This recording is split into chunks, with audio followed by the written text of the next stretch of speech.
നമസ്കാരം. സർവീസിൽ നിന്ന് വിരമിക്കുവാൻ ഇനി 5 ദിവസങ്ങൾ മാത്രം ബാക്കി നിൽക്കുന്ന ഒരു പോലീസ് ഉദ്യോഗസ്ഥന് ഗുണ്ടാ നേതാവിൻ്റെ വിരുന്നു സൽക്കാരം. കൃത്യമായിട്ട് അതുതന്നെയാണ് നടന്നത് എന്നുള്ള വിവരങ്ങളാണ് പുറത്തു വന്നുകൊണ്ടിരിക്കുന്നത്. ആലപ്പുഴ ക്രൈംബ്രാഞ്ച് DYSP MG സാബുവും അദ്ദേഹത്തിനോടൊപ്പം ഉണ്ടായിരുന്ന പോലീസുകാരുമാണ് ഇത്തരത്തിലുള്ള കുറ്റാരോപണത്തിന് വിധേയനായി ഇപ്പോൾ നിൽക്കുന്നത്. ഈ DYSP ക്രൈംബ്രാഞ്ച് DYSP MG സാബുവിനോടൊപ്പം ഉണ്ടായിരുന്ന 2 പോലീസ് ഉദ്യോഗസ്ഥന്മാരെ ഇതിനകം തന്നെ ആഭ്യന്തര വകുപ്പ് സസ്പെൻഡ് ചെയ്യുന്ന നടപടി എടുക്കുകയും ചെയ്തിട്ടുണ്ട്. ഇത്തരത്തിലുള്ള ഗുണ്ടാ നേതാക്കളുമായിട്ട് വിരുന്നു സൽക്കാരത്തിൽ കേരളത്തിൻ്റെ പോലീസ് സംവിധാനം എത്തിച്ചേരുമ്പോൾ കേരളത്തെ സംബന്ധിച്ചിടത്തോളം, നമ്മുടെ മലയാളികളെ സംബന്ധിച്ചിടത്തോളം നാം ഒട്ടും അതിശയപ്പെടേണ്ട ഒരു സാഹചര്യം ഇവിടെ വരുന്നില്ല. കാരണം കൃത്യമായിട്ട് ഗുണ്ടകൾക്ക് സമാന്തരമായിട്ടുള്ള ഒരു സർക്കാർ ഗുണ്ടാ സംവിധാനമായിട്ട് തന്നെയാണ് കേരളത്തിൽ പോലീസ് നാളിതുവരെ പ്രവർത്തിക്കുന്നത് എന്നുള്ളത് ഒരു വസ്തുത തന്നെയാണ്. സാധാരണ പൊതുസമൂഹത്തിന് നീതി ലഭിക്കുന്ന തരത്തിൽ, ലഭ്യമാക്കുന്ന തരത്തിലുള്ള പെരുമാറ്റം സാധാരണഗതിയിൽ ഏറെക്കുറെ പോലീസുകാരിൽ നിന്ന് കാണാൻ സാധിക്കുന്നില്ല എന്നുള്ള ഒരു കാരണം കൊണ്ടാണ് ഞാൻ ഇത്തരത്തിൽ സൂചിപ്പിച്ചത്. ഈ അടുത്ത സമയത്ത് തന്നെ നമുക്ക് ഒരു ഉദാഹരണം നമ്മുടെ മുന്നിലൂടെ കടന്നുപോയി. പന്തീരാങ്കാവിലെ സ്ത്രീ പീഡന വിഷയവുമായിട്ട് ബന്ധപ്പെട്ട് അതിലെ പ്രതിയായിട്ടുള്ള രാഹുലിനെ രാജ്യം വിടുവാൻ വേണ്ടിയിട്ട് സഹായിച്ചത്, അതിനു വേണ്ടിയിട്ടുള്ള സാഹചര്യങ്ങളും സൗകര്യവുമെല്ലാം ഒരുക്കിയത് കേരള പോലീസിൻ്റെ തന്നെ ഉയർന്ന ഉദ്യോഗസ്ഥന്മാരാണ് എന്നുള്ള കൃത്യമായിട്ടുള്ള വിവരങ്ങൾ പുറത്തു വരുമ്പോൾ നമുക്ക് ഈ പൊതുസമൂഹത്തിൽ ജീവിക്കുന്ന നമുക്ക് ഓരോരുത്തർക്കും അറിയാം എത്രയെത്ര കേസുകളിലാണ് നിരപരാധികളായിട്ടുള്ള ആളുകളെ കള്ളക്കേസിൽ കൊടുക്കുവാൻ വേണ്ടിയിട്ട്, അല്ലെങ്കിൽ പോലീസ് സ്റ്റേഷനിൽ വിളിച്ചു വരുത്തിയിട്ട് ഒരു വ്യാജ പരാതിയുടെ അടിസ്ഥാനത്തിൽ യാതൊരുവിധ അന്വേഷണവും കൂടാതെ നിർദാക്ഷിണ്യം അവരുടെ പേരിൽ കേസിൽ പ്രതി ചേർത്തുകൊണ്ട് അവരെ റിമാൻഡ് ചെയ്യുകയും ആ തരത്തിൽ പോലീസ് തങ്ങളുടെ മുഷ്ക് ഉപയോഗിച്ച് പീഡിപ്പിക്കുവാൻ വേണ്ടിയിട്ടുള്ള പരിശ്രമം നടത്തുകയും ചെയ്യുന്ന സാഹചര്യങ്ങൾ എത്ര എണ്ണമാണ് നമുക്ക് അറിയാൻ സാധിക്കുന്നത്. ഇപ്പോൾ തിരുവനന്തപുരത്ത് മേയർ ആര്യയുടെയും അവരുടെ ഭർത്താവായിട്ടുള്ള MLA-യുടെയും ഒക്കെ വിഷയത്തിൽ, ആ KSRTC ഡ്രൈവറുമായിട്ടുള്ള യദുവിൻ്റെയും ഒക്കെ വിഷയത്തിൽ ഇപ്പോൾ നടന്ന സംഭവത്തെ പുനരാവിഷ്കരിക്കുകയും അതിൻ്റെ അടിസ്ഥാനത്തിൽ തെളിവുകൾ വീണ്ടും പുനഃസൃഷ്ടിക്കുകയും ഒക്കെ ചെയ്തു എന്ന് പറഞ്ഞിട്ടൊക്കെയുള്ള വാർത്തകൾ പുറത്തു വരുന്നു.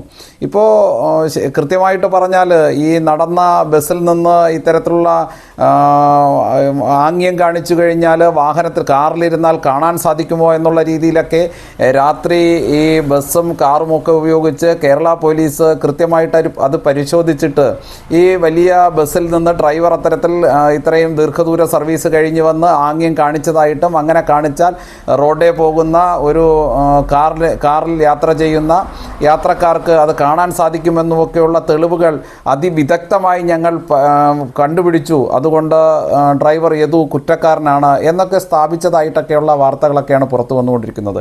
എത്ര വിചിത്രമാണ് നമ്മുടെ കേരളം, നാം ചിന്തിക്കേണ്ടതായിട്ടുണ്ട്. എത്ര അപഹാസകരമായിട്ടുള്ള വാർത്തകളിലൂടെയാണ്, വിവരങ്ങളിലൂടെയാണ് പ്രബുദ്ധരായിട്ടുള്ള നമ്മുടെ മലയാളി സമൂഹം കടന്നുപോയിക്കൊണ്ടിരിക്കുന്നത്. ഏറ്റവും വില കുറഞ്ഞ, നിലവാരം കുറഞ്ഞ ഒരു തരത്തിലേക്ക് മുഴുവൻ സംസ്ഥാനങ്ങൾക്കും വിഭിന്നമായിട്ട് വളരെ കേരള പോലീസിൻ്റെ വളരെ അഭിമാനപരമായിട്ടൊക്കെ നമുക്ക് കാണാൻ സാധിക്കുന്ന ഒരു സ്ഥിതിയിൽ നിന്ന് ഏറ്റവും തരംതാണ നിലയിലേക്ക് ഗുണ്ടകളുമായിട്ട്, ഗുണ്ടാ സംഘങ്ങളുമായിട്ട് ഒരുമിച്ച് ചേർന്നുകൊണ്ട് വിരുന്നു സൽക്കാരത്തിൽ പങ്കെടുക്കുകയും അതുപോലെ തന്നെ ഏറ്റവും വലിയ നികൃഷ്ടമായിട്ടുള്ള കുറ്റകൃത്യങ്ങൾ ചെയ്യുന്ന കുറ്റവാളികളെ രാജ്യം വിട്ടുപോകാൻ പോലും സഹായിക്കുകയും ചെയ്യുന്ന നിലപാടുകൾ എടുക്കുകയും അതുപോലെ തന്നെ ഏറ്റവും സാധാരണഗതിയിൽ സ്വന്തം ഉപജീവനത്തിന് വേണ്ടിയിട്ട് ദിവസക്കൂലിക്ക് ജോലി ചെയ്യുന്ന സാധാരണ ജനങ്ങൾക്ക് നീതി നേടിക്കൊടുക്കേണ്ട ഈ പോലീസ് സംവിധാനം അവരുടെ ജീവിതത്തിൽ ഒരു ദുരന്തമായിട്ട് മാറുകയും ചെയ്യുന്ന ഒരു ഉദാഹരണങ്ങളാണ് ഞാൻ ഈ വീഡിയോയിലൂടെ മുന്നോട്ട് വെച്ചത്. യദുവിൻ്റെ വിഷയം പുനരാവിഷ്കരിച്ച് തെളിവുകളെല്ലാം യദുവിനെതിരാക്കി രേഖപ്പെടുത്തി യദുവിനെതിരായിട്ടുള്ള കേസുകൾ കെട്ടിച്ചമയ്ക്കാനും ആ പാവപ്പെട്ട ആ ഡ്രൈവറെ, KSRTCയുടെ ഒരു തൊഴിലാളിയെ അദ്ദേഹത്തിൻ്റെ നിയമത്തിൻ്റെ കുരുക്കിൽ പെടുത്തി പീഡിപ്പിക്കുവാനും പരിശ്രമിക്കുന്ന ഈ കേരള പോലീസിൻ്റെ ഈ ഉദ്യോഗ ഉദ്യോഗസ്ഥന്മാർ, അതേ ഉദ്യോഗസ്ഥന്മാർ തന്നെയാണ് ഇത്തരത്തിലുള്ള കൊടും ക്രിമിനലുകളായിട്ടുള്ള കൂലിക്ക് ആൾക്കാരെ ഉപദ്രവിക്കുവാനും